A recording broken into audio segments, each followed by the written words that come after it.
Hello everyone, good morning to all of you. आज हमने करना है ओवम। हमने oogenesis किया था। oogenesis के बाद अब हमने करना है ओवम, इसका स्ट्रक्चर ऑफ ओवम या फिर ओवम। ठीक है। अब जो ओवम है, ये जो एक मैंने डायग्राम बनाई है पूरी सर्कुलर या स्फेरिकल शेप की दिख रही है। ओवम हमारे पास जो होता है स्पर्म के कंपैरिजन, स्पर्म जो मैंने बनाया था, हेड था, इसका मिडिल पीस था, देन टेल था। स्पर्म के कंपैरिजन जो ओवम होता है बड़ा होता है, लार्जर इन साइज होता है। लार्जर क्यों होता है? क्योंकि इसने अपने अंदर साइटोप्लाज्मिक कंटेंट को एक्यूमुलेट किया होता है और ये बेबी को फर्टिलाइजेशन के बाद कुछ टाइम तक बेबी को नरिशमेंट प्रोवाइड करता है। इसलिए ओवम जो है बड़ा होता है, अपने अंदर साइटोप्लाज्मिक कंटेंट को एक्यूमुलेट जोड़ा हुआ होता है। ठीक है।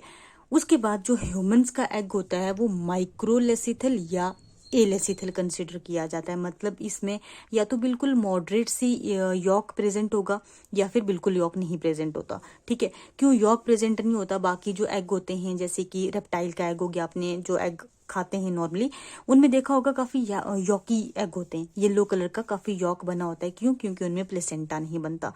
ह्यूमंस के केस में या मेमल्स के केस में प्लेसेंटा बनता है।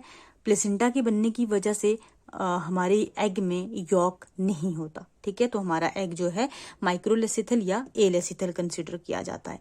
ठीक है।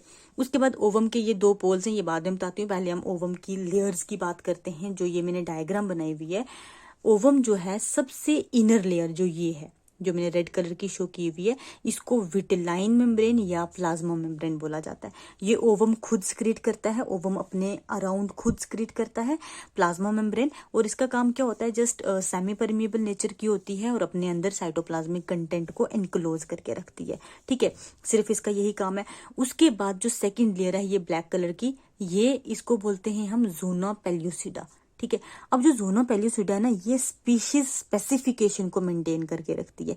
मतलब ह्यूमंस का ओवम है तो ह्यूमन का स्पर्म आएगा तो ही फ्यूज होगा, अदरवाइज ह्यूमन के स्पर्म के अलावा अगर हम कोई और स्पर्म इसमें इंसर्ट करने की कोशिश करें, कभी इंसर्ट नहीं होगा। ठीक है। तो ज़ोना पेल्यूसिडा जो है स्पीशीज स्पेसिफिकेशन को मेंटेन करके रखती है। ठीक है। उसके बाद जो ये बाहर वाली ये जो विलाई लाइक स्ट्रक्चर मैंने बनाया, इसको हम क्या बोलते हैं? Corona radiata. ठीक है। इसका नाम है कोरोना रेडिएटा। इसमें छोटी छोटी ये विलाइज बनी हुई है। विलाइज क्यों बनी हुई है? नरिशमेंट एब्जॉर्ब करता है। ओवम जो है, ओवम बनता है फीमेल के रिप्रोडक्टिव ट्रैक्ट में, फीमेल के फेलोपियन ट्यूब में। ये नरिशमेंट प्रोवाइड करने में रोल प्ले करती है, नरिशमेंट एब्जॉर्ब करने में रोल प्ले करती है ये विलाइज। ठीक है। Corona radiata. उसके बाद जब फर्टिलाइजेशन हो जाती है, फर्टिलाइजेशन हमारा नेक्स्ट टॉपिक है, लेकिन मैं ओवम का स्ट्रक्चर बताती हूँ तो इसमें एक चीज बतानी जरूरी है। जब मान लो ये एक स्पर्म आ गया जो इसके साथ फ्यूज कर गया, ठीक है, स्पर्म अगर फ्यूज कर गया, ज़ोना पेल्यूसिडा, कोरोना रेडिएटा, ये दोनों लेयर्स कंबाइन होके हार्ड हो जाएंगी, काफी सख्त हो जाएंगी। ठीक है। जब ये हार्ड हो जाएंगी तो कोई और स्पर्म आके फ्यूज नहीं कर सकता। मतलब पॉलीस्पर्मी को प्रिवेंट करती हैं कोरोना रेडिएटा, ज़ोना पेल्यूसिडा। ठीक है। तो ज़ोना पेल्यूसिडा का स्पेशल फंक्शन क्या होता है? ज़ोना पेल्यूसिडा स्पीशीज स्पेसिफिकेशन को मेंटेन करके रखती है। उसके बाद जो ये विटेलाइन मेम्ब्रेन या प्लाज्मा मेम्ब्रेन के अंदर वाला कंटेंट है, साइटोप्लाज्मिक कंटेंट है, इसमें तो एक आ जाएगा न्यूक्लियस। न्यूक्लियस का काम क्या होता है? मेल स्पर्म से में जो न्यूक्लियस आएगा उसके साथ फ्यूजन शो करना। ठीक है। इसमें हाफ क्रोमोजोम में, मतलब ये हमारे पास हैप्लॉइड होता है, हैप्लॉइड है। अगर हमारे पास 46 क्रोमोजोम है तो इसके पास कितने होंगे? जस्ट 23 होंगे। ठीक है। हैप्लॉइड नेचर का होगा। उसके बाद ये हमारे पास न्यूक्लियस है, न्यूक्लियोलस है। न्यूक्लियोलस में आरएनए कंटेंट होता है। न्यूक्लियस में पर्टिकुलरली डीएनए कंटेंट, न्यूक्लियोलस में आरएनए कंटेंट। उसके बाद ये जो मैंने बनाए, ये देखो मैंने डॉट लाइक स्ट्रक्चर बनाए हैं, कॉर्टिकल ग्रेन्यूल्स। ठीक है। क्या लिखा है? Cortical granules.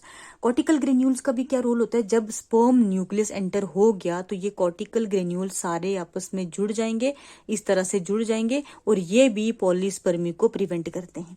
पॉलीस्पर्मी को प्रिवेंट करने के बड़े सारे नेचुरल तरीके हैं। एक तो ये हार्ड हो जाएंगी बाहर वाली लेयर्स। उसके अलावा ये जो कॉर्टिकल हैं ये सारे जुड़ जाएंगे और कॉर्टिकल जुड़ने के बाद पॉलीस्पर्मी को प्रिवेंट करेंगे। ठीक है। तो ये है हमारे पास एक जर्नलाइज्ड सा स्ट्रक्चर ओवम का। उसके बाद अभी मैंने बताया था कि इसमें एनिमल पोल और वेजिटल पोल की मैंने थोड़ी सी बात की है।